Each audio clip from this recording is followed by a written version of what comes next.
دوستو ایک بادشاہ نے اپنے درباری کو بلایا جس کا نام کالو تھا۔ اس کو بلا کر کہا کہ کل میں تجھے پھانسی دے دوں گا۔ وہ بیچارہ پریشان ہو گیا کہ بادشاہ سلامت، میرا کیا قصور ہے؟ اس نے کہا جو بھی تیرا قصور ہے لیکن کل تجھے میں پھانسی دے دوں گا۔ وہ بیچارہ پریشان ہو گیا اور اپنے گھر چلا آیا۔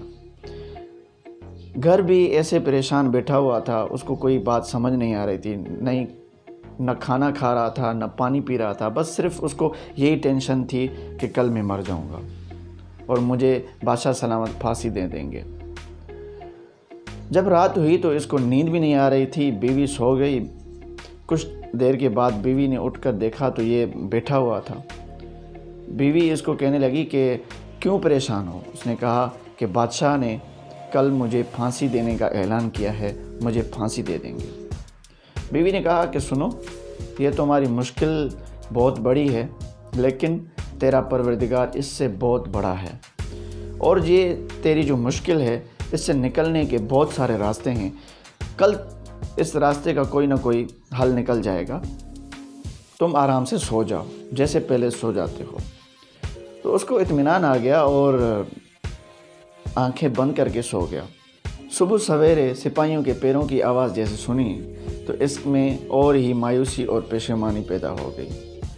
یہ کانپتے ہوئے ہاتھوں سے اپنے گھر کے دروازے کو کھولا، اپنے ہاتھوں کو آگے کیا کہ یہ لیجئے، مجھے گرفتار کر لیجئے۔ تو سپاہی پریشان ہو گئے کہ ہم آپ کو گرفتار کرنے کے لیے نہیں آئے، ہم آپ کو بادشاہ مر گیا ہے تابوت بنانے کے لیے لینے آئے ہیں۔ تو وہ خوش ہو گیا اور معذرت اور پشیمانی کی نظروں سے اپنی بیوی کو دیکھا۔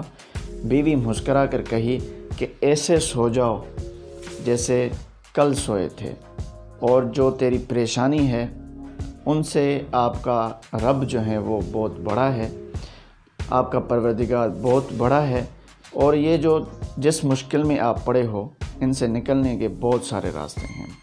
تو دوستو، فکر مندی بہت بری چیز ہے ہمارے لیے، اور یہ ٹینشن، ڈپریشن اور سارا دن ہم جو اس میں لگے ہوتے ہیں، ہمیں نیند بھی نہیں آتی۔ تو ان سے نکلنے کا یہی ایک راستہ ہے کہ ہم اس جملے کو صرف اپنے اندر شامل کر لیں اور اس کو سوچیں، اس کو سمجھیں، اس پر عمل کریں کہ ہمارا پروردگار ایک ہے اور ہماری جو مشکل ہے ان سے نکلنے کے بہت سارے راستے ہیں، کیونکہ پروردگار ہماری مشکلوں کو اور ہماری آسانیوں کو سمجھتا ہے، اور کل کس نے دیکھی نہیں ہے، کل کیا حالات ہوں گے، کیسے زندگی کے تجربات ہوں گے، کسی کو کوئی پتہ نہیں ہے۔